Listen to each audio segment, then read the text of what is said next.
நெல்லை மாவட்டம் பழையப்பேட்டையில் 60 ஆண்டுகளுக்கு மேலாக இயங்கி வரும் தனியார் கல்லூரியில் ஆண் பேராசிரியரின் நடவடிக்கையை கண்டித்து அனைத்து பெண் பேராசிரியர்களும் ஆர்ப்பாட்டத்தில் ஈடுபட்டனர். 4500 மாணவிகள் உள்பட 200க்கும் மேற்பட்ட பேராசிரியர்கள் பணியாற்றும் கல்லூரியில் கடந்த 2 மாதங்களாக பல்வேறு விதமான சர்ச்சைகள் ஏற்பட்டு வருவதாக ஆசிரியர்கள் புகார் கூறுகின்றனர்.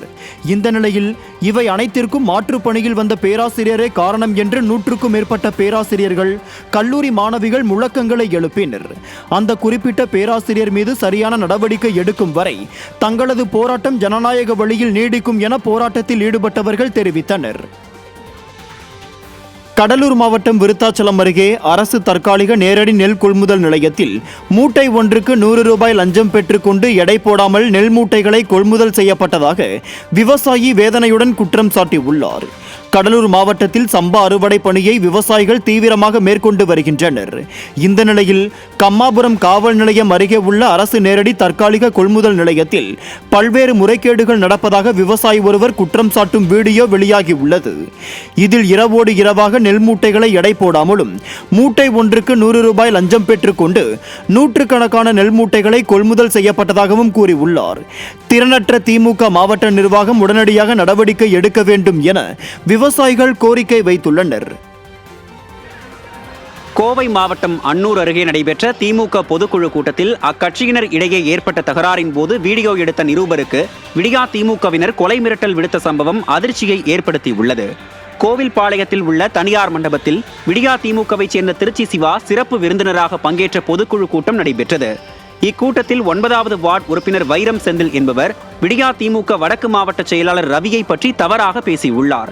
இதையடுத்து அவருக்கும் மாவட்ட செயலாளரின் ஆதரவாளருக்கும் இடையே மோதல் ஏற்பட்டுள்ளது. இந்நிகழ்வை பார்த்து கொண்டிருந்த நாளிதழ் நிருபர் ஒருவர் அவரது செல்போனில் வீடியோ எடுத்துள்ளார். இதை கண்ட திமுகவினர் நிருபரின் செல்போனை பிடுங்கி அவர் எடுத்த வீடியோக்களை அழித்துவிட்டு கொலை மிரட்டல் விடுத்துள்ளனர். ஜனநாயகத்தின் 4வது தூண் என்ற பத்திரிகையாளரின் ஊடக சுதந்திரத்தை விடியா திமுகவினர் கேலி கூத்தாக்கி உள்ளனர். திருப்பூர் மாவட்டம் பல்லடம் அருகே மர்மமான முறையில் இறந்தவரின் உடலை பிரேத பரிசோதனை செய்யாத அரசு மருத்துவமனையை கண்டித்து உறவினர்கள் சாலை மறியலில் ஈடுபட்டனர். பச்சாப்பாளையம் பகுதியைச் சேர்ந்த அசோக்குமார் என்பவர் அரசங்காடு பகுதியில் உயிரிழந்த நிலையில் சடலமாக மீட்கப்பட்டார்.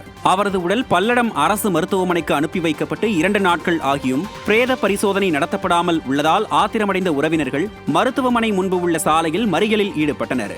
விடியா திமுக அரசு அலட்சியத்துடன் செயல்படும் அரசு மருத்துவர்கள் மீது உரிய நடவடிக்கை எடுக்க வேண்டும் என பொதுமக்கள் வலியுறுத்தியுள்ளனர். சென்னை சூளைமேட்டில் உள்ள திருவேங்கடபுரம் 1வது சாலையில் கடந்த 2 வாரங்களாக பாதாள சாக்கடை பணிக்காக சாலைகள் தோண்டப்பட்டு பணிகள் மந்தமாக நடைபெறுவதால் பொதுமக்கள் அவதியடைந்து வருகின்றனர். சாலைகளில் ஆங்காங்கே குழிகள் தோண்டப்பட்டுள்ள காரணத்தால் போக்குவரத்து நெரிசல் ஏற்படுவதால் வாகன ஓட்டிகள் மிகவும் சிரமத்திற்கு ஆளாகி வருகின்றனர். விரைவில் பாதாள சாக்கடை பணிகளை முடிக்குமாறு விடியா திமுக அரசுக்கு பொதுமக்கள் கோரிக்கை விடுத்துள்ளனர். சிவகங்கை மாவட்டம் திருப்பத்தூர் அரசு மருத்துவமனையில் பிரசவம் பார்க்க கூட மருத்துவர்கள் இல்லாத நிலை இருப்பதால் பொதுமக்கள் கடும் அவதிக்கு ஆளாகி வருகின்றனர். சுமார் 300க்கும் மேற்பட்ட கிராமங்களுக்கு தலைமை மருத்துவமனையாக செயல்பட்டு வரும் இந்த அரசு மருத்துவமனையில் போதிய செவிலியர்கள் பணியாளர்கள் கூட இல்லை. மேலும் பிரசவம் பார்ப்பதற்கு ஒரு மகப்பேறு மருத்துவர் கூட இல்லாதது மிகவும் வேதனைக்குரியது. இப்பகுதி மக்களின் பல்வேறு போராட்டங்களுக்கு பிறகு கட்டப்பட்ட புதிய கட்டிடம் கூட இன்னும் திறக்கப்படாமல் உள்ளது. இது தொடர்பாக பல்வேறு இடங்களில் மனு அளித்தும் நடவடிக்கை எடுக்கப்படவில்லை என கூறப்படுகிறது. பொதுமக்கள் நலனில் விடியா திமுக அரசு எப்போதுமே அக்கறை காட்டுவதில்லை என பொதுமக்கள் வேதனையுடன் தெரிவிக்கின்றனர்.